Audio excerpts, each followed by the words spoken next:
And I have to do, this is why I need Alex. Alex is a champ, but I'm going to do the closed captioning today. So I had the, as I was saying, the pleasure of joining the National Center for Atmospheric Research's presentation shortly after the incident happened at the Table Mesa Shopping Center. And I was so impressed by both Dr. Kleiman's, what she said, but also how she said it. And so we're very fortunate to be able to bring her here tonight. And we are recording tonight's session, as we know quite a few people who already said that they couldn't make it tonight, but wanted to be able to have the opportunity to listen to this conversation. So I'm going to introduce Dr. Kleiman very briefly and then turn it over to her. Dr. Kleiman is an expert in critical incident stress management and psychological first aid. And she assists communities, organizations, and individuals after critical events. And she'll provide us tonight with some supportive guidance as we recover as a community and as individuals. We'll learn to recognize natural responses to unnatural events and a lot of other things. You're welcome to turn to Dr. Kleiman's website, which is www.lorikleiman.com. And I'm going to turn it over to Dr. Kleiman. Thank you. Thank you, Rabbi Ruthie, and thank you everyone for being here and for inviting me in and joining. First of all, if we do some unmuting, you're welcome to call me Lori. And also, I want to acknowledge that 2 weeks ago, there was a mass shooting in Boulder, critical event, tragic event. That is why we're here tonight, to process that. I also want to acknowledge that there have been other recent mass casualty type events, violent critical events. And so some of you may also be experiencing reactions to those other events. I also want to acknowledge that when, and I'm using the term critical events because that is what we call them, critical incidents. That is a first responder term. It is a term in trauma psychology. And it basically refers to events that are, that overload us, where the demands on us to cope and manage and deal with the aftermath are greater than the kinds of coping skills that we use in our day-to-day life. They go beyond that. So, you know, think about that, right? We're all adults here. There might be some children here too. If there are, welcome children as well. We've all been through things, and we know that bad things happen to good people, that most of the time, hopefully we know this, most of the time we are safe and we live our lives and we do deal with the daily hassles and nuisances and stressors of life. And sometimes really awful things happen. So when those really awful things happen, we can feel out of sorts.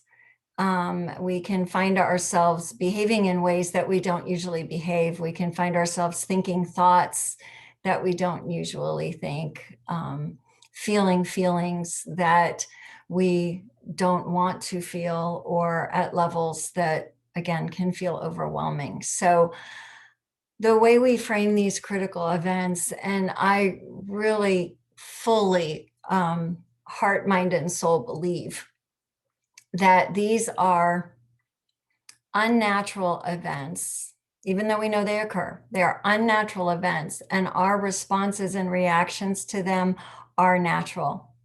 we have natural responses to unnatural events. We're not impaired, we're not sick, we're not ill. We are fully intact, but we're overloaded. We may be, I don't want to say that so affirmative. We may be overloaded by just everything from the kind of existential aspects of this. Why do people do this? Why do these things happen? The spiritual, even though I know and believe that everyone here has strong spiritual grounding, when these things happen, we can ask questions, big questions, and wonder. And even if we're not asking those questions, we can still find ourselves, we have the perspective, we have the understanding, we're all grown up, we know that tragic events happen. But we can still find ourselves kind of feeling overwhelmed by it, right? And I just want to see, most of you are on camera. Is this making sense to anybody? Any head nods or thumbs up or anything? I don't mean thumbs up like it's good, but does it make sense? Yeah. I mean, that's what happens. And so I want to kind of set the atmosphere here that this is a safe place. And for those of you who listen to the recording later, it's still a safe place for you. And what I mean by that is there's such a wide range of responses and reactions that we can have when these critical events occur. And there is not a scale or a judgment of what's right and what's wrong. It doesn't work that way. It's that when reasonable people who function in life have to face something that is so powerfully overwhelming and painful and difficult, we're going to react or respond in some way. Okay. So natural responses to an unnatural event. It actually, and you may still see this or hear this, we used to call it normal reactions to an abnormal event. And I never liked that terminology because the term normal and the terms normal and abnormal have such strange connotations sometimes. But natural, we kind of get, right? Natural, it's organic, it's part of us, it's the way life works. There's even I know it clinically as well as in terms of behavioral research, that it's actually healthy when we respond or react to things that are awful, especially human to human kinds of violence. That doesn't mean that if you already have this in perspective, that there's something wrong. Some people actually are able to very quickly put this in a perspective that they can live with and feel calm, even though they recognize the tragic nature of this, and feel compassion and sympathy and empathy for people who have lost people or are struggling with it. Okay, so that's a mouthful, isn't it? Bottom line is, even people who are doing okay after this are still within the realm of natural response. And people who are still really feeling a lot of grief, anger, confusion, all kinds, and I'll go through more specifically, also are within the range of natural responses. So what do we do with that? Like, what do we do with it when, okay, everything is natural, but it still is hard to deal with? Okay, and that's why we're here. Okay, so I'm not here to treat you. I'm not here to be your mental health provider or fix what's broken, because that's not what's going on here.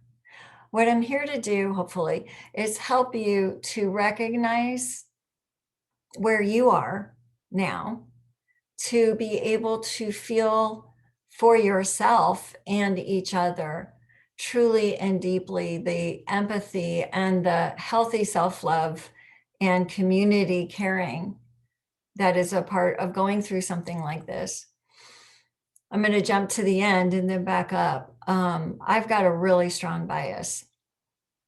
And I learned it a very, very, very long time ago in my life when I was very young, that one of the best ways to survive is to decide that no perpetrator or assailant is going to get to determine our level of joy in life. Everybody knows that, right? But we forget, right? No one else gets to decide how I behave. No one else gets to truly decide how I feel. In the moment, oh, sure. When someone's doing something awful, oh, yeah, I'm going to feel all kinds of stuff. But as I recover, right? And that's what we're doing as we recover and process through this. We get to feel joy and moments of happiness and uplift and all of those things that lift us, because that's how we stay together and that's how we stay stronger than anything that anyone who acts violently does.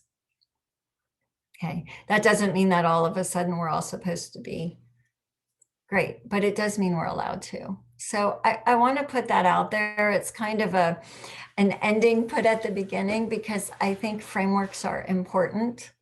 It's the kind of mental skeleton that then we can build on, and it gives us a structure. So I do want to say respectfully that I have no expectation that you all have to agree with everything I'm saying. You are more than welcome to hold differing viewpoints. I hold a variety of differing viewpoints within myself because there is a part of me that can go in all different directions in thinking about this. That's okay. The key is being aware, right? If we're aware, if we know that at the same time as we want to be empathetic and compassionate and understanding and humanitarian, at the same time we might be enraged and angry and furious, and all kinds of other things. And that's okay. It's what we do with it that makes the difference. Where we go from here is what makes the difference. And by the way, I'm going to way back up for a second. I want to make sure if you all have questions or comments as we're going along, there are a couple of opportunities. There is a chat function on Zoom, so you can type in comments or questions, and we are going to keep an eye on that and do everything we can to acknowledge and discuss anything that you all bring up. This is your time. I want it to be useful and helpful for you. Okay, so I'm going to take a quick peek because there is something. Okay, wonderful. So we're going to go back in time and then we're going to come back to the present. And we're going to go back in time and we're going to do it rather briefly, but meaningfully. So let's take a moment. And first of all, we all know where we are right now, but take a moment and really recognize, where you are, whether you're sitting or laying down. Just kind of check your body, move around however you need to be as comfortable as you can be. Take a moment for that. Just kind of land here. And we know where we are right now. And it is 2 weeks since the shooting in Boulder. Okay. So you take a moment and just recognize where you are right now, not just in terms of physical space, but mentally and emotionally. Just notice that in terms of when we talk about, okay, we are processing and dealing with the aftermath of the shooting that happened in Boulder 2 weeks ago. And what your reactions, thoughts are now. And then we're going to go back in time for a moment. And when you first found out, however you found out, your initial reactions, thoughts, feelings when it first happened. Just remember that and notice it. And how many of you, if you choose, this is all voluntary, if you choose to share, you can, raise a hand or nod or do nothing, it's up to you. But does anyone notice a change from your initial responses or reactions versus where you are now? Seeing head nods? Yeah. Good. Okay. Wonderful. Yeah. So if you don't, if you're still where you were 2 weeks ago, that's okay too. It really hasn't been that much time. What I do hope that all of you will take with you, I hope you'll take a number of things with you from this evening. I definitely would like you to take with you the idea of expecting full recovery. And again, when I say recovery, you're not sick, you're not impaired. But what I mean is recovery, meaning we recover, we restore, we take the event and the reactions and the experience, and it becomes a part of a large constellation of our life and universe. Okay. So expect that. We are wired for resilience. We are made to be resilient. We all know that. But we can forget when we're still processing through. Okay. So I want to invite you all, if anyone wants to unmute, and some of the kind of responses that you might be having at this point, we're going to come back to the present at this point. There may still be feelings of sadness. People might be grieving. There still might be confusion and frustration that these things occur, and a variety of other responses. And some folks might still be feeling a little bit numb about it. How could this happen? But I want to invite you to unmute and just share some of your, if again, completely voluntary, what are some of the kind of reactions, responses that you all are having at this point, thinking of it in terms of physical, emotional, mental, behavioral? Where are folks at with this now? And if you want to say something, if you tap your screen in the upper right corner, there should be an option to unmute. And you also can use the chat function if you'd rather do that and type it in. We're big on chat too. People are used to using the chat. Yeah, chat's great. Thank you. Yeah, so feel free to type it in on chat as well. So I have a comment. Please. So noticed over the last 2 weeks, regarding what I've changed from mass shooting to murder, because I consider it murder. Mass shooting has a different connotation for me. Murder makes it a little more real, I guess. Mm-hmm. But what I'm aware of for me is, yes, my life is going back to normal, whatever that means these days during COVID, even though things are getting better that way too. Things are still lots up in the air. I'm aware that there's a part of me that goes, how can I go back to normal? I don't know if it means I feel guilty that, I go back and live my life normally again. Everything's like back to normal.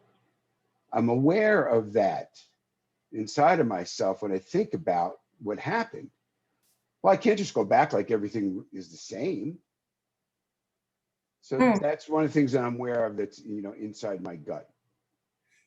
Thank you. That's a great comment. And others of you might be feeling the same thing. And that idea of going back to normal, that's a real challenge, because I think on the one level, certainly we want that. At the same time, what does going back to mean versus, okay, I'm going forward and I'm reclaiming. This is the recovery part. I'm reclaiming and recapturing. It's a lot of rewords, right?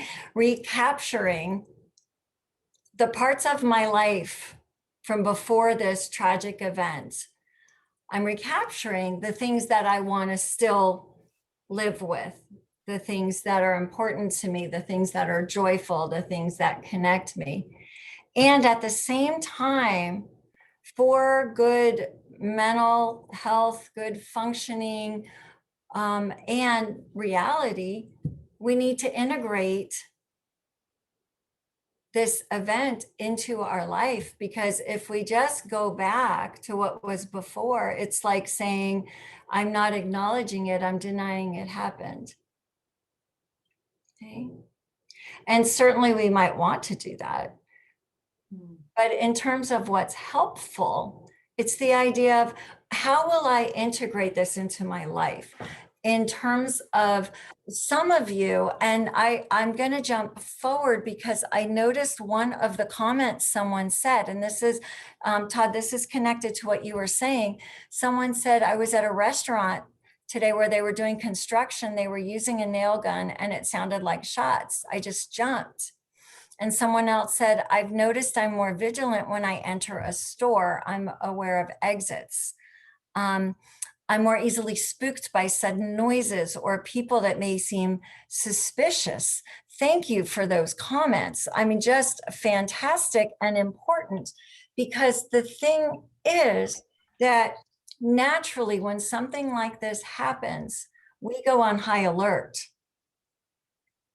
And we are now, even though we know things happen, we now know things happen right here in front of us, in our community, in our neighborhood, to people we've seen or we know, or in a place that we drive by or go to. It's much more personal feeling. So I want you to feel comfortable with the idea of, I don't need to go back to my normal life. What I want to do is go forward and choose and decide how I will go forward. And these events, there's nothing that makes these events good or okay, or opportunities or any of that. Throw all of that away. Okay? No. What happens though is our resiliency, which is a part of us we are wired for. Resilience, the bouncing back, the not, oh, everything is rainbows and butterflies, but you know what? Tragic things happen, painful things happen, unspeakable things happen. We know this. And choosing life and choosing to live and choosing how we will live is where we get our power back. It's where we're bigger than the event. At the same time, those of you who are finding like that, what we call the hyper alertness, loud noises, startling, looking for exits when you go in somewhere, avoiding places that remind you of, of that King Soopers and Table Mesa, or avoiding driving by it. Again, those things are all natural. What we want to do with that hyper alertness is use it smartly.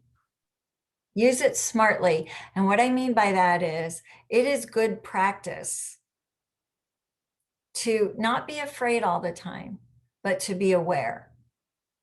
When I go in somewhere, I've done a lot of work with first responders, and I was an Air Force psychologist for many years and worked with a lot of kind of top secret clearance people and things like that, and in those commands. And, the idea of knowing, right? When we go in, I know where the exits are, and I choose where I'm going to park.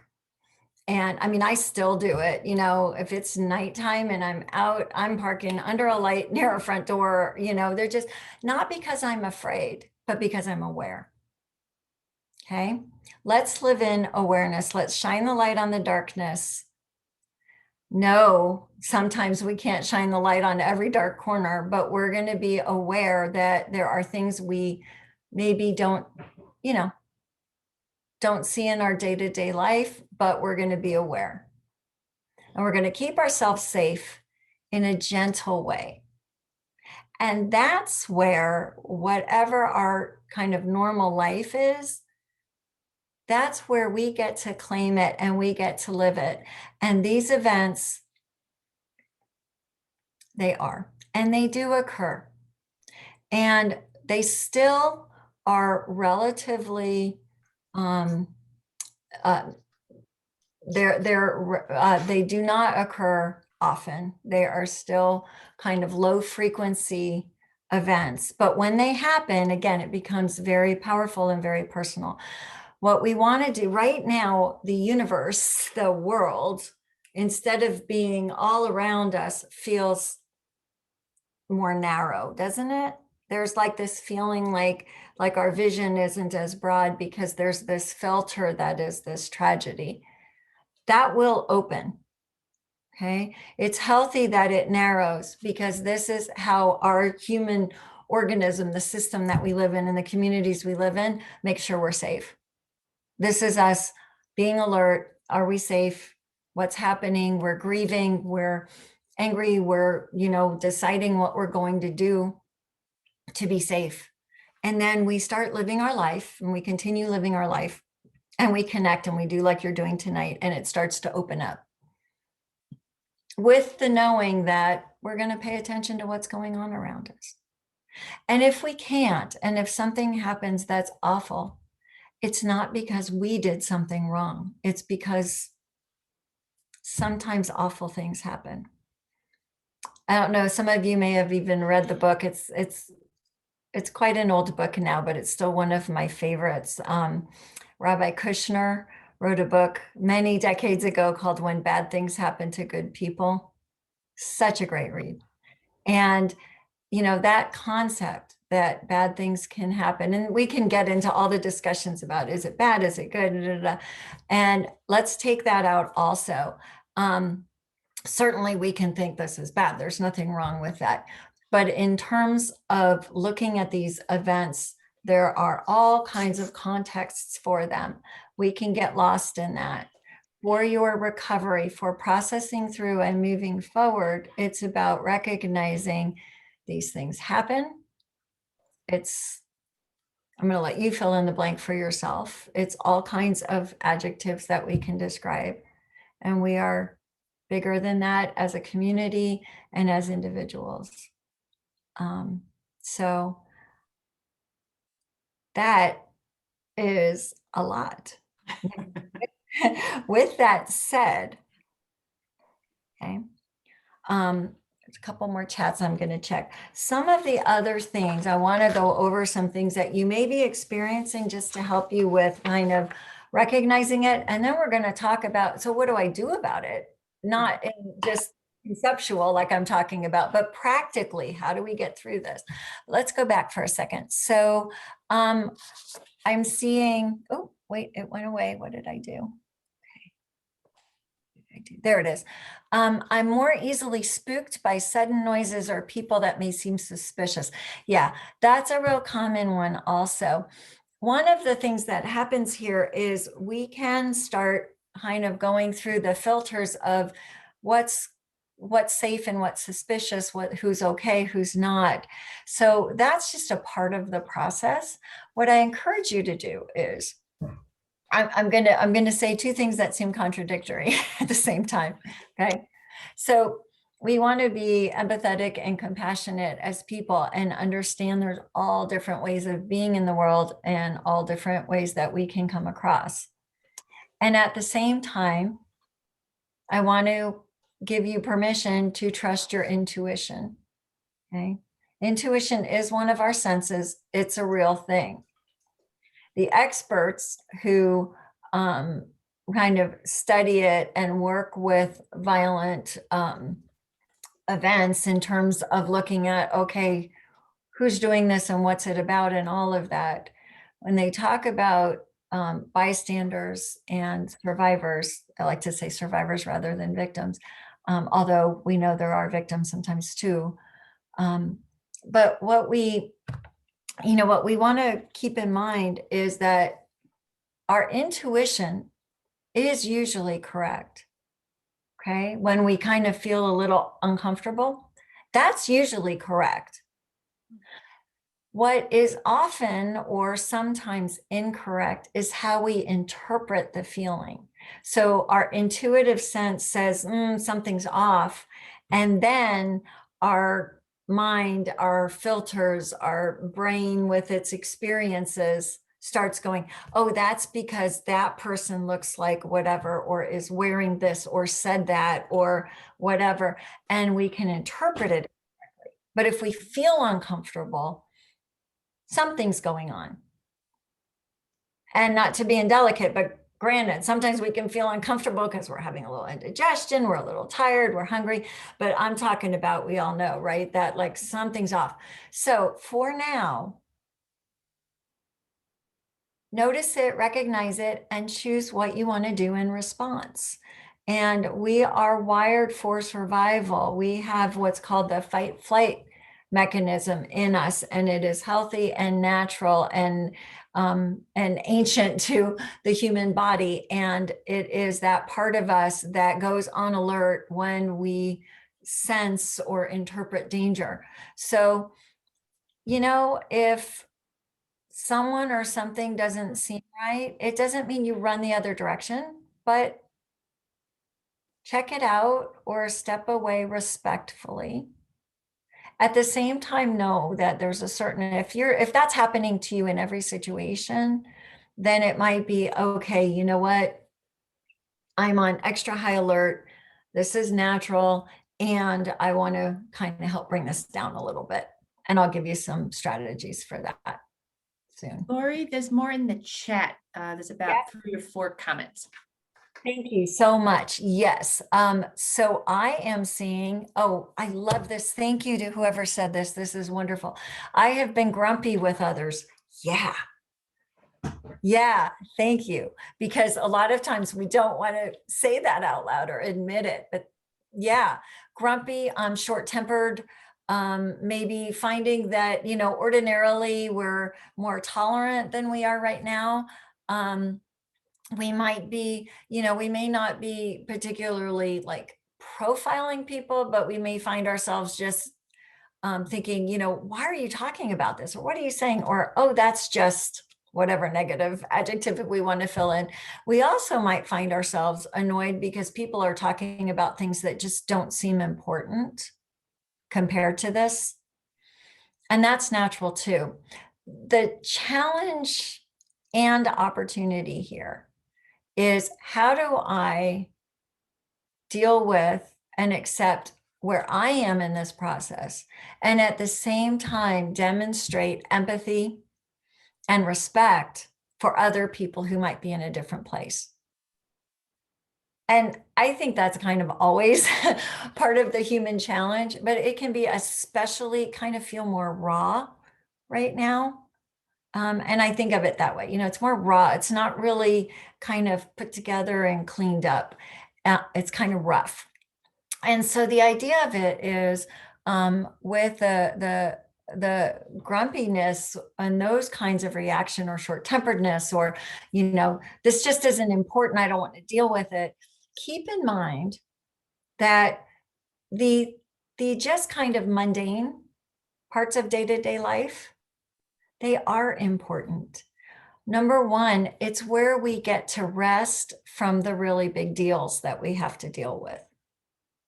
So if you can think of it as, oh, okay, this is kind of a break.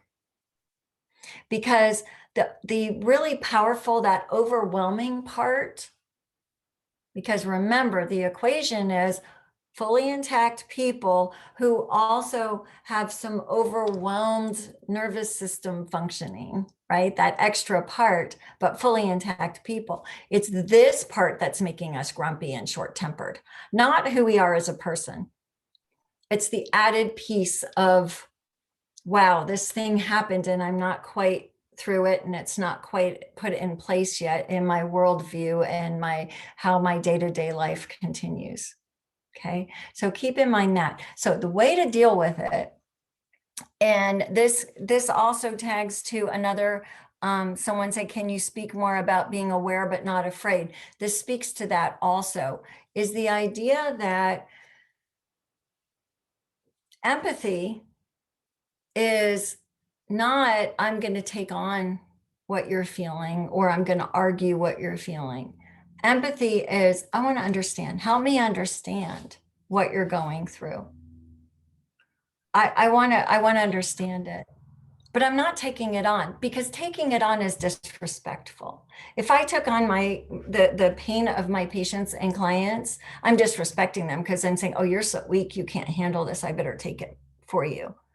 No, what I hopefully do is that I will be there with you, and we're going to get through it together, and we're going to figure this out together, because it is hard to be going through it and seeing what's happening at the same time. But that's not because of weakness. It's because of the overload on the person. Okay. So as far as the being aware but not afraid, so feeling afraid is a part of the aftermath of this. That is natural. That is not a bad thing or something that's wrong. But there's a difference between, I'm still feeling a little afraid, and I hear a loud noise or a car backfire or a nail gun, or,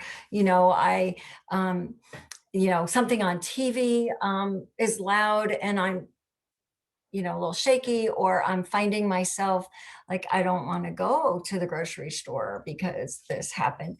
Those kinds of things. Okay. There's a difference between, wow, I'm still feeling a little off and a little afraid. So I'm going to think about, where I'm going to go, when I'm going to go. I'm going to keep an eye on where I park, where the doors are, who's in the store, those kinds of things. Not who's in the store to profile anyone, just who's in the store, so I know where I am in space and what's happening. Okay, that's different than I'm not going outside. I'm not going anywhere. The world is a really dangerous place and I can't get through it. Okay. If you're feeling that, again, right now, it's still pretty fresh. It's not been very long. And, there's an interesting thing happening. I don't know. I'm on the East Coast right now. I'm not in Boulder, but I know Boulder very well. I've lived in Boulder 4 years, and I love Boulder, and I'm still very connected and involved in working in Boulder. And so, the thing is that we have to find that way to say, this happened in this place that doesn't have things like this happen. And it's not okay that it happens anywhere. It can feel even more intrusive because it's not something, and I'm saying that in quotes, right? This doesn't happen in Boulder, except now it did. And we can find ourselves afraid because it feels like suddenly everything has changed and Boulder's not a safe place. Because right now, the whole world, the whole universe of possibilities and events has become narrowed by the recency of this event and the powerfulness of it. So I want to say to you, it's okay to feel some kind of fear and heightened awareness, but don't be afraid. That's ridiculous. I'm not saying that.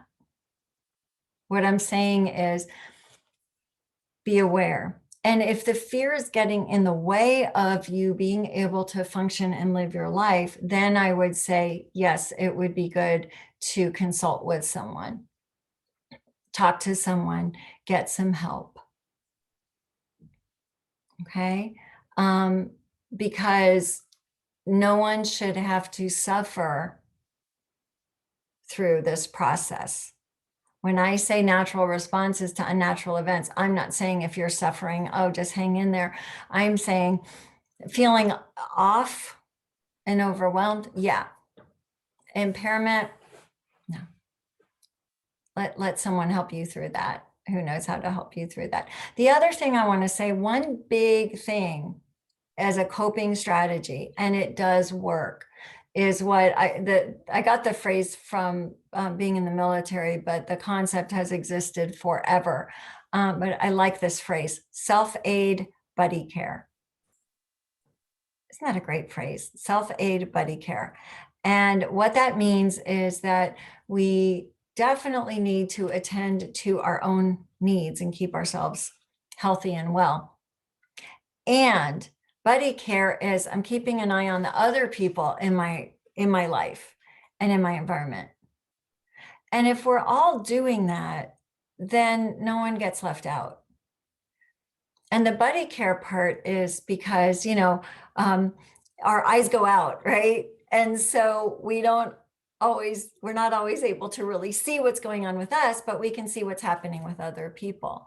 Oh, this person who's usually gregarious and chatty and interactive is suddenly very reclusive and quiet and not really around or responding. Wow, that's a big change. I'm going to check on them.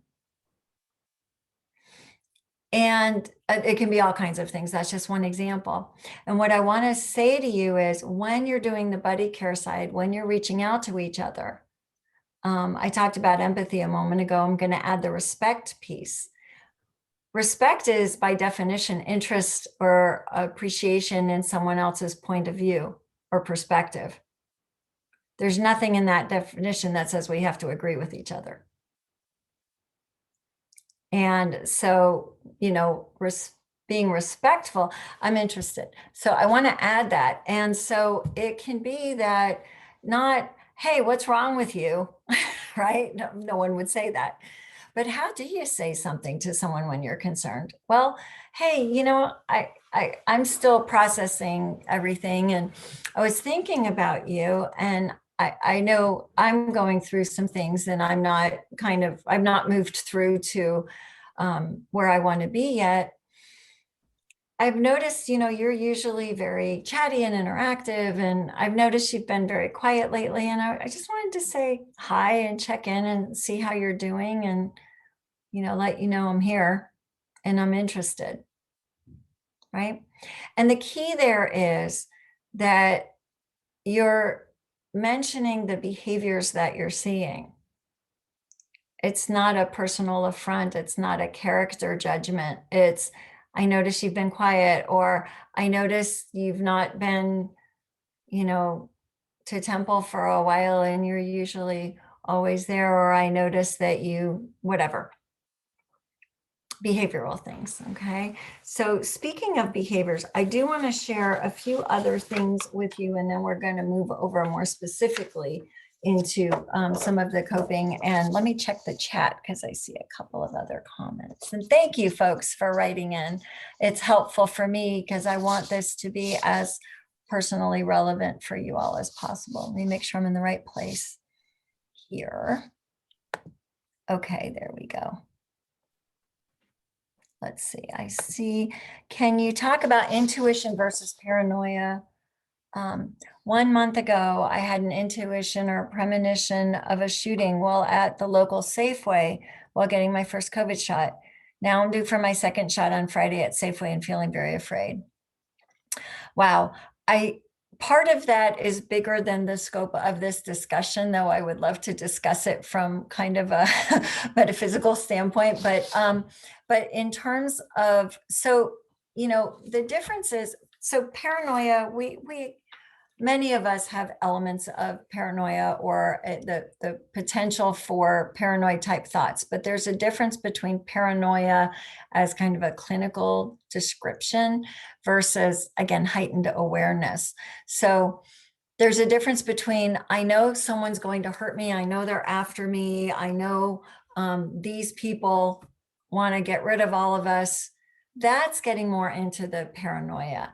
Heightened awareness is, I know that most of the time I'm safe, but right now, because something just happened, I'm really aware that awful things can happen too. And so I'm more aware of potential dangers than usual. And that's the difference.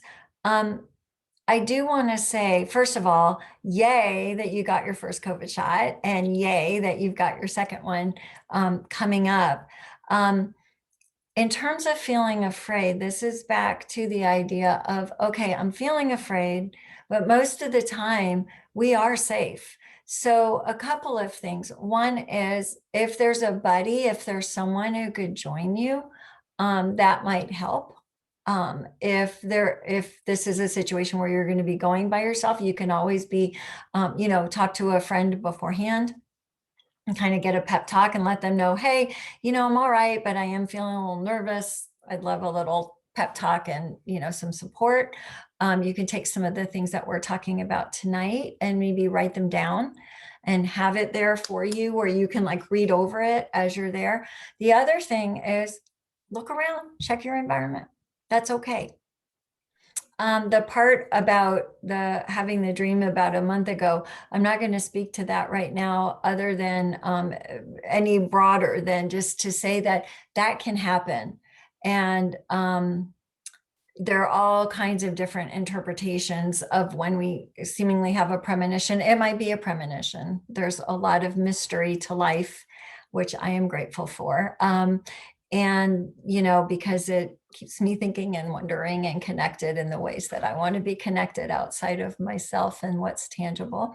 And at the same time, the other part is that we have all kinds of things that go through our minds. And when something happens, sometimes we tie it to, oh, I had a dream about this. And we don't remember all the other dreams we had that didn't come true. So I don't know. I'm not saying that it was or was not a premonition. What I'm saying is for your well-being, I think that dream could be a lot of different things. And the facts of the situation are going to help you more. And the other thing is when these events happen, and Boulder has been wonderful about this, there is heightened security. Police and detectives and first responders and, are paying more attention. A lot of places, especially grocery stores, have increased safety in terms of strategies and tactics for keeping people safe. So I want you to know that as well. So I do hope that you are able to get your second shot. And let's see, are there different responses and reactions based on gender? Yes and no. Physiologically, male brains and female brains are different. There are some different things going on in different structures of the brain.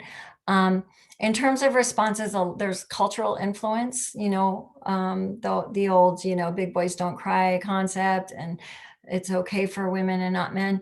But more and more we're finding crossover. And when it's something that is a critical event, a tragedy, especially, there's a lot more crossover. We see that with combat veterans. I'm a veteran, and I've done a lot of work going back 35 years with veterans who have been in combat, military members, and tremendous emotional capacity. So yes and no. I think it's more important to say, okay, what am I going through and how is that? I will say for heterosexual couples, sometimes living together, it can feel awkward because people can be in different places, but that's true for any people living together, right? We can be in different places with this process, and it's important to recognize that and know that that's natural, so we're not judging each other or trying to push each other in any direction. Let's see, I worry that I'm so inured to these types of attacks that I seem overly banal when talking to my teen about it.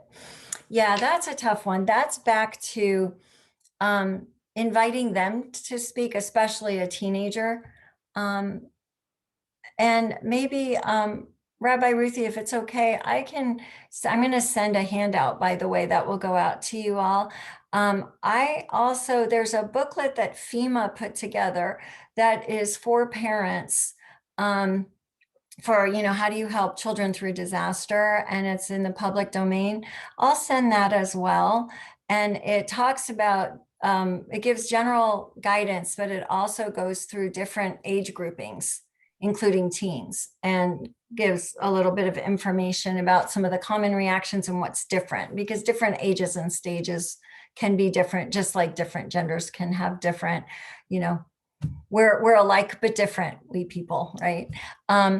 So the main thing is invite them to talk about what their experience is to the extent that they will. And it's important that I think that they know that the range of responses are natural, so that it's not giving them an expectation of how they should respond, but more letting them know that that range of response is okay. The key is we're looking for where someone is impaired in their functioning, where someone is stuck. That's the difference. Let's see. Oh, yes, Rabbi Ruthie. Yes, people are welcome to comment as well, certainly. So Yes. if anybody, before you go, did anybody have a comment or question that they wanted to share with the group before Dr. Kleiman goes on?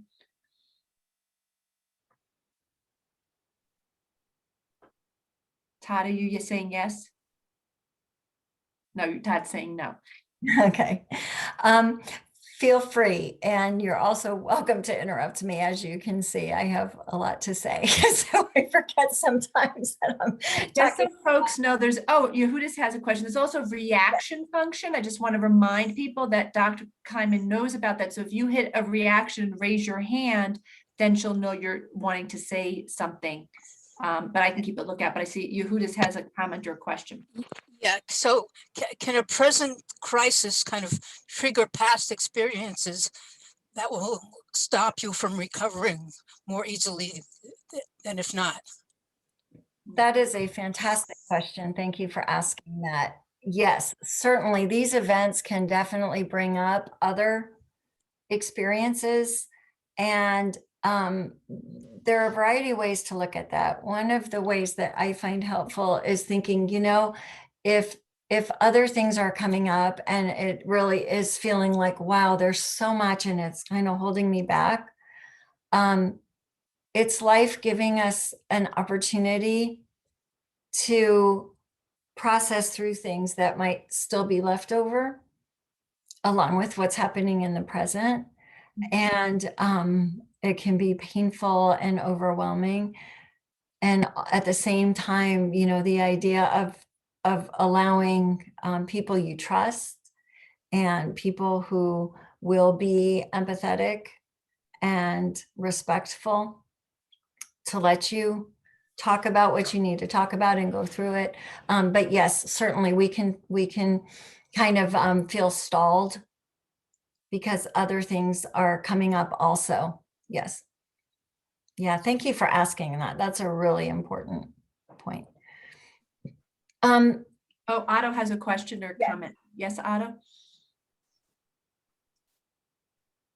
Not so much a question as a personal comment. Reading the invitation that came from Har Hashem, and I was thinking, recognize natural responses to unnatural events. And my response to this event was the same as my response to events from 77 years ago, 79 years ago. And so that in itself was an insight that I had no response. I just stayed shut down as I had always been. And so it was useful for me to recognize that that's what I'm doing still. So I appreciate that comment, natural responses to unnatural events. Those responses can last a long time. The shutdown. I just, in my notebook here, wrote for PTSD, post-traumatic shutdown. That's all it is. And depending on how badly the trauma, comparable is going to be the shutdown, the degree of shutdown, and how hard it is to get emotions, feelings going again that are other than just fear and anxiety. So for those of you who feel shut down by this event, congratulations. You'll be able to get past that, I'm sure. I didn't feel shut down by this event. It hardly made a blip for me. It's the same old, same old. And that isn't very, and so I'm very grateful for this gathering, because that the announcement of the gathering brought me to an awareness of just how I am. Thank you. Thank you. That is such important. I'm glad this is being recorded because of what you just said. That's beautiful. Thank you. I very much appreciate you bringing that up, because there is that piece also. And it's very easy. And I put myself in this place too. I mean, I have family members who are Holocaust survivors, but I wasn't alive when that was going on. And it is so easy for us to make things clinical and put labels. And, you mentioned PTSD, and, and we're going to explain it and we're going to treat it and all of those things, which is great. Except sometimes I think that, and this is part of what I've heard from you, I think sometimes recognizing that maybe these things not being a big deal, because the really big deal already happened and you survived it, people survived it, and a lot of people didn't. And we know these things happen. And there are all different ways we respond. You drove home what I think is the most important point to this, the difference between, if you are feeling impaired, if this event or memories of other events are really getting in the way of you feeling like you can live your life in a way that brings you meaning, comfort, joy, whatever it is, then that's different. But if it's that, this is a part, I'm going through it right now, it's different than how I usually experience life, or maybe it's the same. Who's to say how we're supposed to think or feel about things?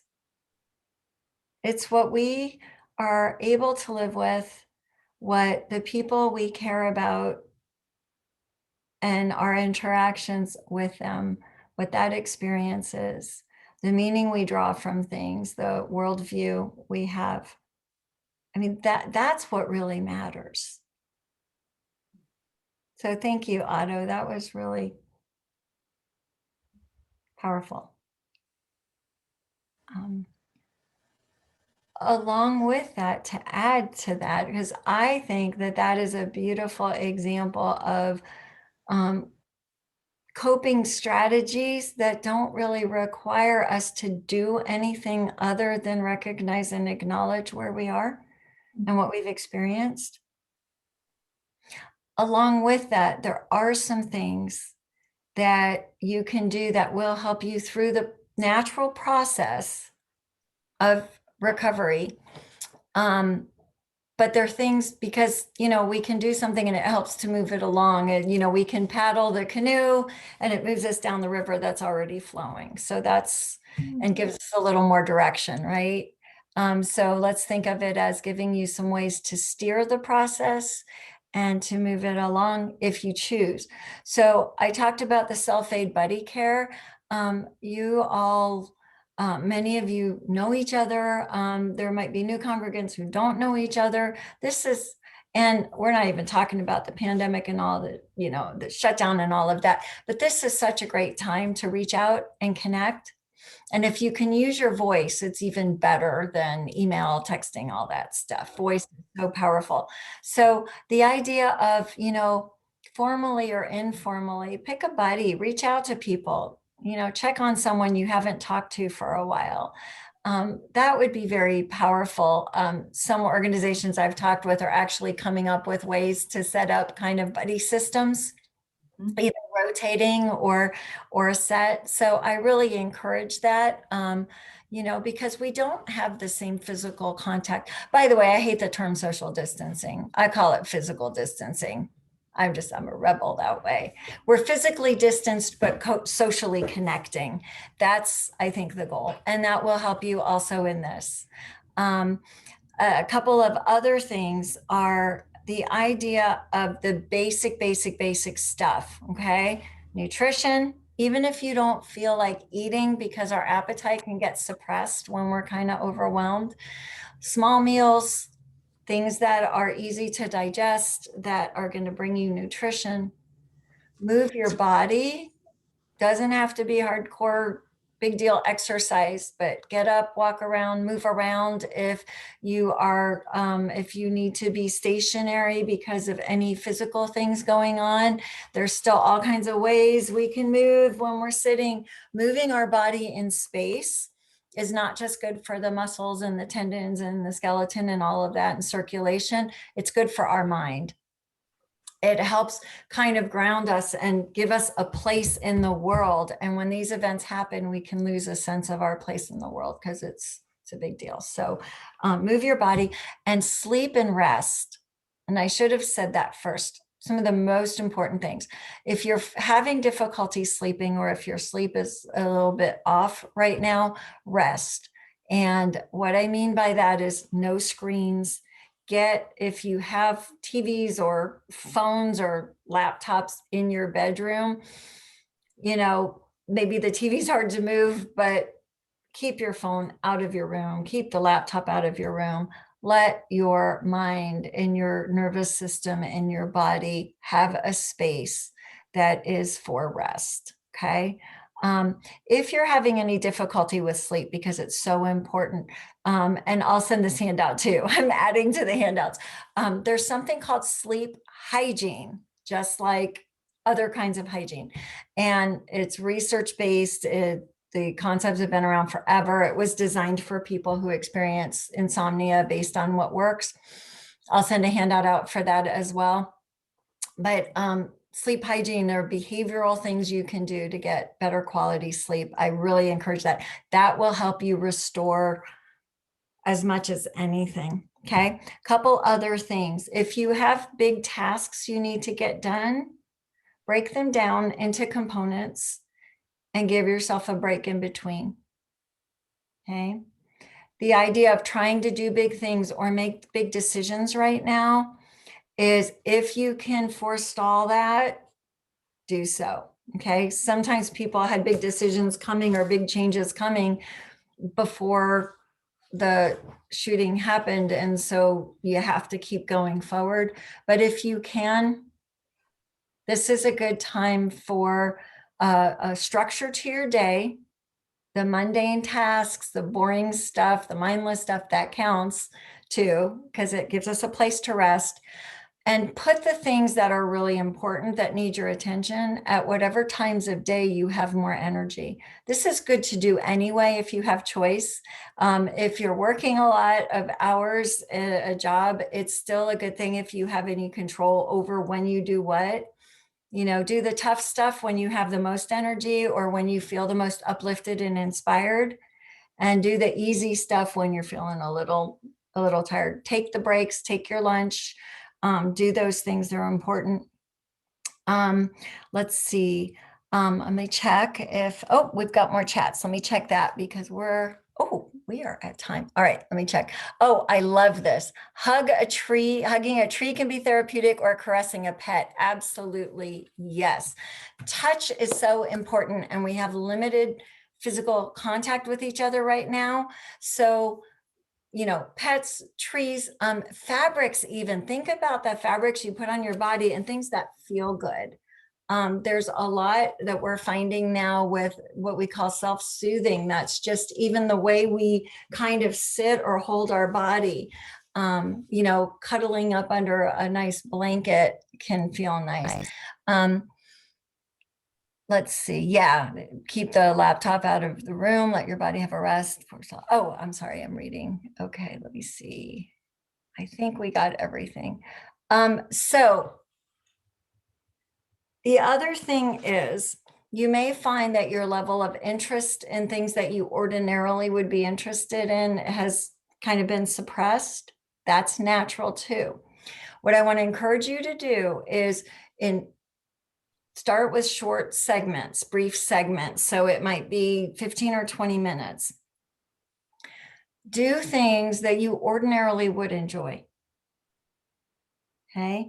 Reach out to people you ordinarily enjoy talking with. By the way, if you feel like, oh, I'm so down, I don't want to talk to anybody, pick a subject or pick something to talk about. It doesn't have to be a big deal. In fact, it's better that it's something more basic. And that way there's a structure around the conversation. The other thing is what I call the pre-talk. It's not the actual gist of the conversation. It's letting folks know what's available. So, I'll call a friend sometimes and I'll say, I only have 10 minutes, but I just wanted to hear your voice and, know how you're doing. And those things can be very refreshing and uplifting. And it also protects us from getting caught in that kind of vicious cycle of the ain't it awful and the negative.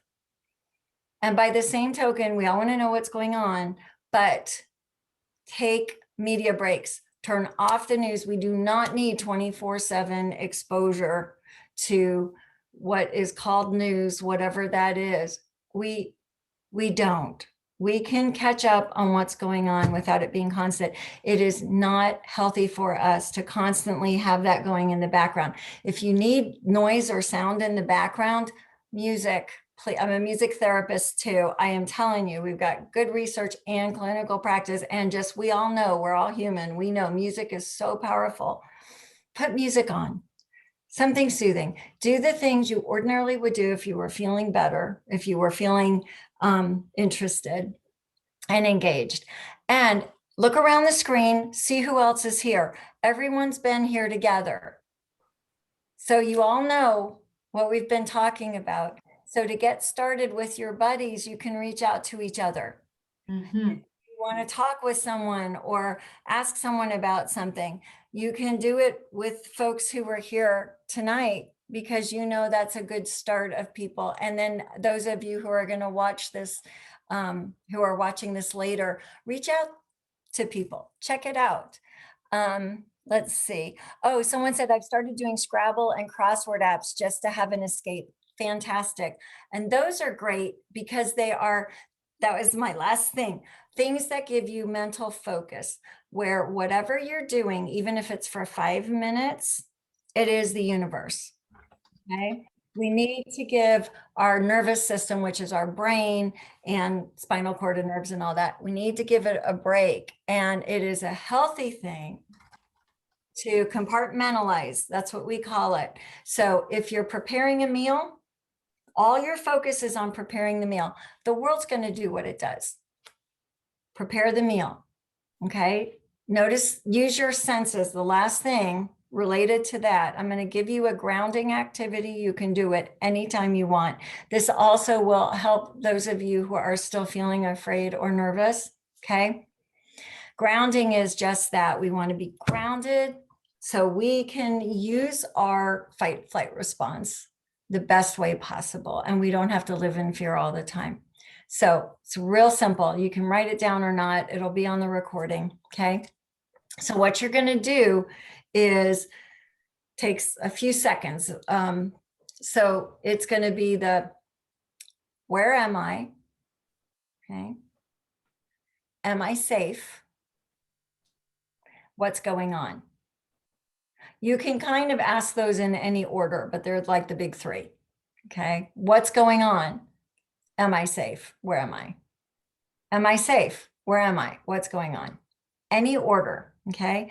Then you're going to use your 5 primary senses and engage them.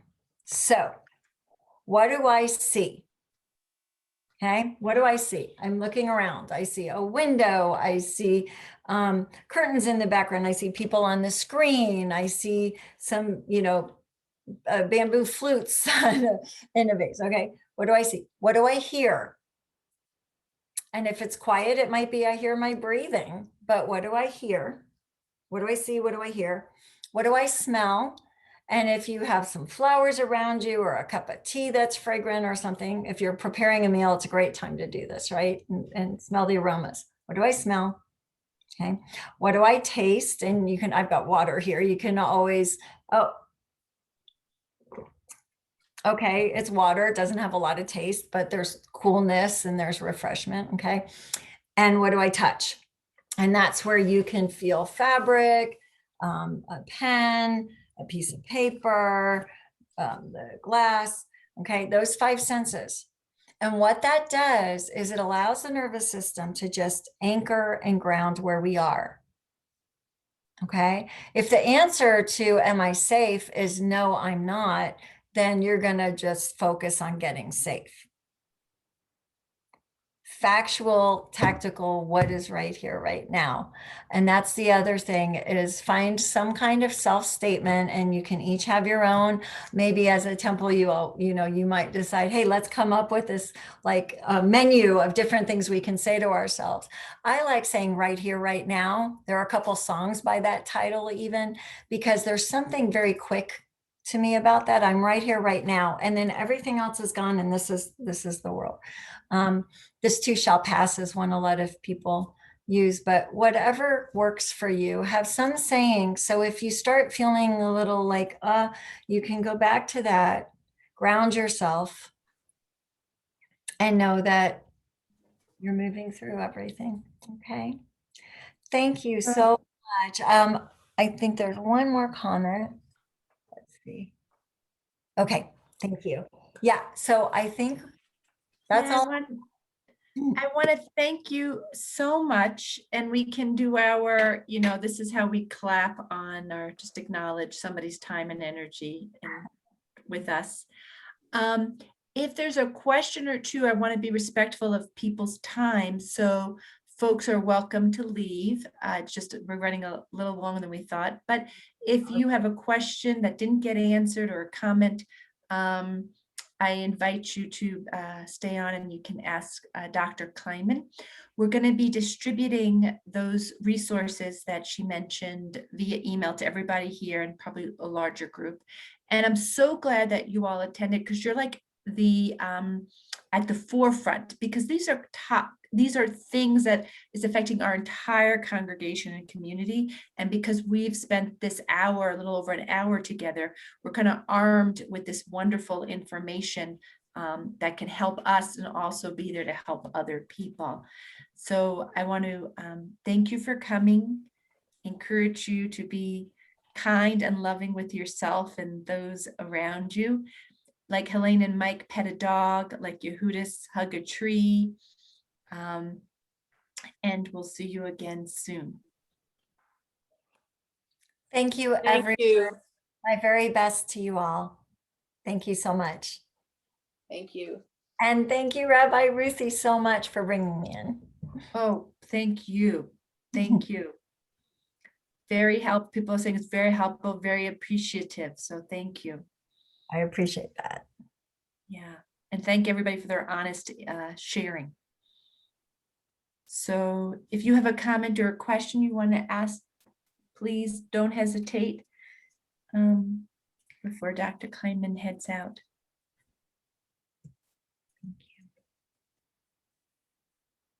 A lot of thank yous, Doctor.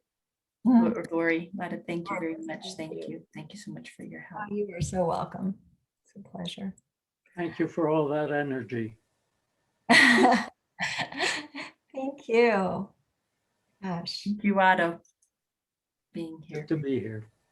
So true confessions, Otto, when you were speaking, I could feel the tears welling up in my eyes. And I mean that in a really, really good way.